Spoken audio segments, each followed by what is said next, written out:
നമസ്കാരം. The path is the goal എന്ന discussion സീരീസിൻ്റെ അടുത്ത സെഷനിലേക്ക് വീണ്ടും ഏവർക്കും സ്വാഗതം. നമുക്ക് ആദ്യം മെഡിറ്റേഷൻ ചെയ്യാം. കണ്ണുകൾ അടച്ച് ശാന്തമായിരിക്കും. ഭൂമി മാതാവിനോടും സർവചരാചരങ്ങളോടും അന്തരീക്ഷത്തോടും കൃതജ്ഞത രേഖപ്പെടുത്തും.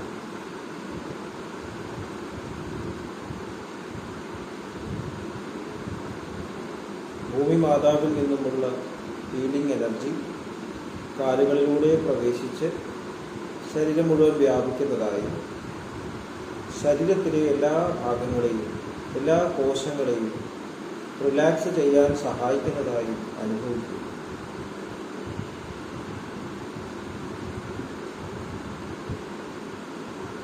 ഇപ്പോൾ ശരീരം പൂർണ്ണമായും റിലാക്സ്ഡ് ആയി. ഈ റിലാക്സേഷൻ ഹൃദയത്തിൽ അനുഭവിക്കും. ശ്വാസം ദീർഘമായി ഉള്ളിലേക്ക് എടുക്കും. ഹൃദയത്തിൽ സ്നേഹം നിറയുന്നതായി അനുഭവിക്കും. ശ്വാസം പുറത്തേക്ക് വിടുമ്പോൾ സ്നേഹം പ്രപഞ്ചം മുഴുവൻ വ്യാപിക്കുന്നതായി അനുഭവിക്കും.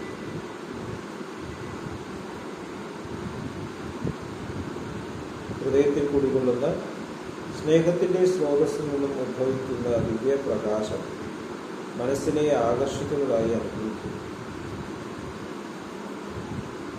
ആ ദിവ്യപ്രകാശത്തിൽ ധ്യാനം ആരംഭിക്കും. മനസ്സിൽ ചിന്തകൾ വരുന്നുണ്ടെങ്കിൽ പൊതുവായി അവയെ അവഗണിക്കുക. ദിവ്യപ്രകാശത്തിൽ ധ്യാനം തുടരുക. Please start meditation.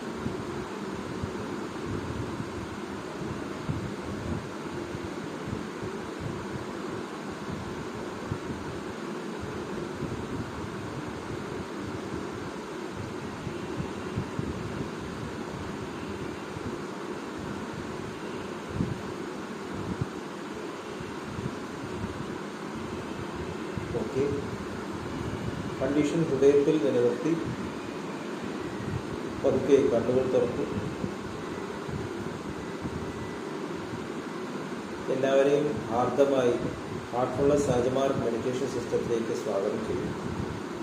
എങ്ങനെ ജോയിൻ ചെയ്യാം എന്നത് ഡിസ്ക്രിപ്ഷൻ ബോക്സിൽ കൊടുത്തിട്ടുണ്ട്. നമ്മൾ ലാലാജി മഹാരാജിൻ്റെ പ്രിൻസിപ്പിൾസ് ഓഫ് കോൺവെർസേഷനാണ് ഡിസ്കസ് ചെയ്യുന്നത്. സംഭാഷണം. അപ്പോൾ നമ്മൾ സംസാരിക്കുമ്പോൾ ആ വാക്കുകളുടെ പുറകിൽ ചിന്തകളുണ്ട്. മനസ്സിലുണ്ടായിട്ടുള്ള ചിന്തകൾ, അതാണ് വാക്കുകളായിട്ട് മാറുന്നത്. ഈ ചിന്തകളുടെ പുറകിൽ എന്താണ്? അവിടെയാണ് നമ്മൾ ശ്രദ്ധിക്കേണ്ടത്. ചിന്തകളുടെ പുറകിലുള്ള ഇൻറ്റൻഷൻ. ലാലാജി മഹാരാജ് അതേക്കുറിച്ച് വളരെ ഡെപ്തിൽ പരാമർശിച്ചു. ഒരു സെൻറ്റൻസ് പക്ഷെ വളരെ ഡീപ്പാണ്. നിങ്ങളുടെ ഉള്ളിൽ ഇൻറ്റൻഷനും കൂടിയും പാടില്ല എന്നാണ്. വേറെ ആളെ വേദനിപ്പിക്കുന്ന ഇൻറ്റൻഷനും കൂടി പാടില്ല. ഉദ്ദേശം ഉണ്ടാകുന്നത് എവിടെ നിന്ന്? നമ്മൾ എവിടെയാണോ നിൽക്കുന്നത്, നമ്മുടെ ലെവൽ ഓഫ് കോൺഷ്യസ്നസ് എവിടെയാണോ അവിടെ നിന്നാണ് ഉദ്ദേശം ഉണ്ടാകുന്നത്. നമുക്കൊരു സ്റ്റേബിളായിട്ടുള്ള ഒരു ബോധതലമുണ്ടോ, കോൺഷ്യസ്നസ് ലെവലുണ്ടോ, നമ്മൾ ചിന്തിക്കേണ്ട കാര്യമാണ്. ഭഗവാൻ ശ്രീകൃഷ്ണൻ ഭഗവത്ഗീതയിൽ സ്ഥിതപ്രജ്ഞൻ എന്ന് പറയും, സ്ഥിതധീഹി എന്നൊക്കെ പറയും. അതായത് ഒരു സ്റ്റേറ്റിൽ സിറ്റുവേറ്റഡ് ആയിട്ട് ഒരാളാണ്. ആ സ്റ്റേറ്റ് എന്താണ്? എപ്പോഴും മാറാത്ത ഒരു ബാലൻസ്ഡ് സ്റ്റേറ്റ്. ഇതെല്ലാവരുള്ളിലും ഒന്നേ ഉള്ളൂ. മറ്റുള്ളതൊക്കെ അൺബാലൻസ്ഡ് ആണ്. പല പല ലെവൽസ് ഓഫ് കോൺഷ്യസ്നസ് ആണ്. നമ്മൾ എവിടെ നിന്നും ഓപ്പറേറ്റ് ചെയ്യുന്നു എന്നുള്ളത് ചിലപ്പോൾ നമുക്ക് തന്നെ അറിയില്ല. അവിടെയാണ് ഇൻറ്റൻഷൻ. ആരെങ്കിലും നമ്മളെ ഉപദേശിക്കുമ്പോൾ അതിൻ്റെ പുറകിലുള്ള ഇൻറ്റൻഷൻ നമ്മളെങ്ങനെ മനസ്സിലാക്കും? അപ്പോൾ നമുക്ക് രാമായണത്തിലെ ഉദാഹരണത്തിൽ നോക്കിയാൽ അറിയാം. മന്ധര കൈകേയിയെ ഉപദേശിക്കുന്നു. ഭരതനെ അടുത്ത ചക്രവർത്തിയെ വാഴിക്കണം, ശ്രീരാമനെ കാട്ടിലേക്ക് അയക്കണം. അപ്പോൾ കേൾക്കുമ്പോൾ നല്ല രസമാണ്. ഇന്നലെ വരെ തൻ്റെ പ്രിയപുത്രനിൽ നിന്ന് കരുതിയ ഭഗവാൻ ശ്രീരാമനെ കാട്ടിലേക്ക് അയക്കാൻ ഒരു മടിയും നൽകും. അപ്പോൾ എന്താണ് കാരണം? മന്ധരയുടെ ഉള്ളിൽ ഇൻറ്റൻഷൻ എന്താണ്? രാജ്യത്തിൻ്റെ നന്മയായിരുന്നു. ദശരഥ മഹാരാജാവിൻ്റെ ആരോഗ്യമായിരുന്നു. കൈകേയി മാതാവിൻ്റെ ആരോഗ്യമായിരുന്നു. ഇതൊന്നും അതിനില്ല. നന്ദനയ്ക്ക് ഒരു സ്വാർത്ഥ താല്പര്യമുണ്ട്. അപ്പോൾ അതുമായിട്ട് റെസണേറ്റ് ചെയ്യാൻ കൈകേയിയുടെ ഉള്ളിലും ഒരു സ്വാർത്ഥത ഉണ്ടായിരുന്നു, ഒരു സെൽഫിഷ്നസ് ഉണ്ടായിരുന്നു. അതുകൊണ്ടാണത് കണക്ട് ചെയ്യാൻ പറ്റുന്നത്. അപ്പോൾ കൈകേയി മാതാവിൻ്റെ ലക്ഷ്യം സ്റ്റേബിളായില്ല. സ്ഥിതപ്രജ്ഞ അവസ്ഥയിലാണെങ്കിൽ ഇത് ഒരിക്കലും ചലിപ്പിക്കില്ല. അങ്ങനെ ഒരു വാക്കൊരിക്കലും നമ്മളുടെ കൈകേയി മാതാവിൻ്റെ മനസ്സിനെ മാറ്റിയായിരുന്നു. അതുപോലെ തന്നെയാണ് ശകുനി.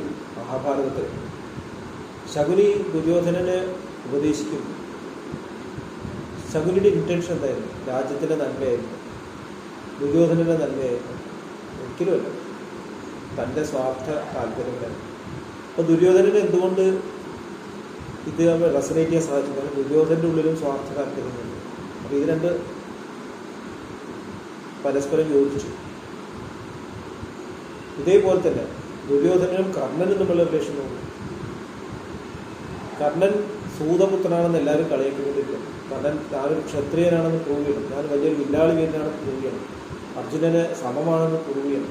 ഈ ഒരു ഉദ്ദേശത്തോട് കൂടിയിട്ടാണ് അദ്ദേഹം അവിടെ പ്രവേശിക്കുന്നത്, ക്ഷേത്രത്തിൽ പ്രവേശിക്കുന്നത്. അപ്പോൾ അർജുനൻ ചെയ്ത കാര്യങ്ങളൊക്കെ കർണൻ ചെയ്യും. അപ്പോഴാണ് ദ്രോണരോ ഭീഷ്മരോ എടുത്ത് ചോദിക്കുന്നത്, നിങ്ങൾ ആരാണ്?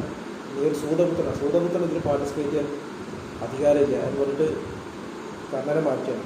അപ്പോൾ ദുര്യോധനൻ വന്നിട്ട് പറയാണ്, നിന്നെ ഞാൻ അംഗരാജാവാക്കാണ്, അംഗരാജ്യം കർണന് ദാനം നൽകും.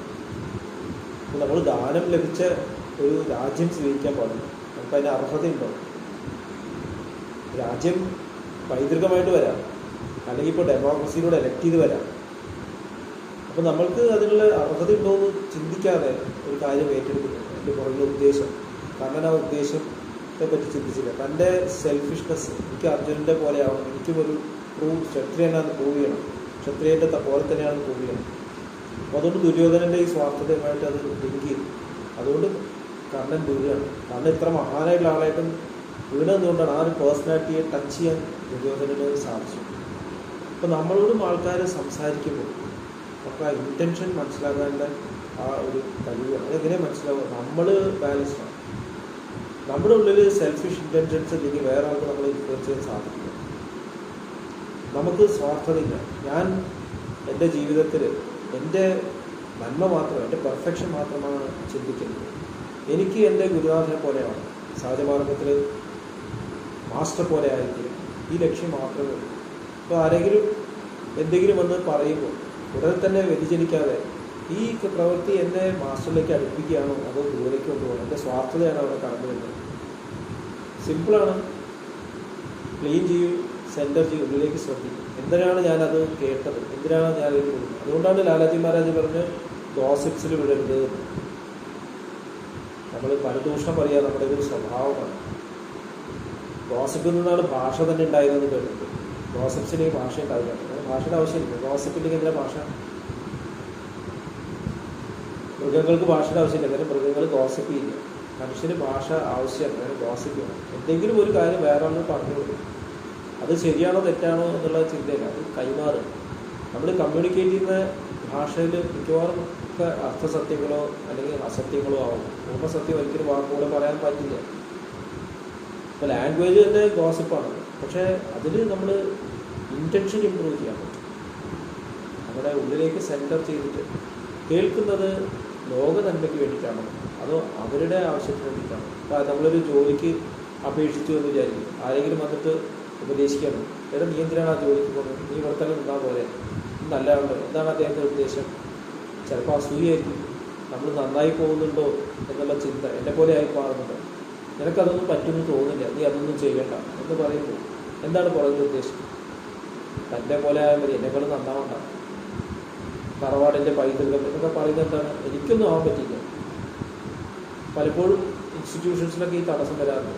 ബോസ് അടുത്ത ജൂനിയേഴ്സിന് കഴിവുകളുണ്ടെങ്കിൽ അത് കൈമാറാൻ സമ്മതിക്കില്ല, അവർ ചെയ്യാൻ സമ്മതിക്കില്ല. അതൊന്നും ഇവിടെ ചെയ്യേണ്ട, ഇവിടെ അതൊന്നും ആവശ്യമില്ല, ഇവിടുത്തെ ആൾക്കാർക്കൊന്നും അതിൻ്റെ ആവശ്യമില്ല. എന്തുകൊണ്ടാണ്? ബോസിന് ചെയ്യാൻ അറിയില്ല. അപ്പോൾ ലോക നന്മയാണോ അവിടെ ചിന്തിക്കുന്നത്? നമ്മുടെ പല സ്ഥാപനങ്ങളും ഇങ്ങനെ ക്ലോസ് ചെയ്ത് പോകുന്നത് ഈ തരത്തിൽ ഇൻറ്റൻഷൻ മോശമായതുകൊണ്ടാണ്. സ്വാർത്ഥ ഇൻറ്റൻഷൻ.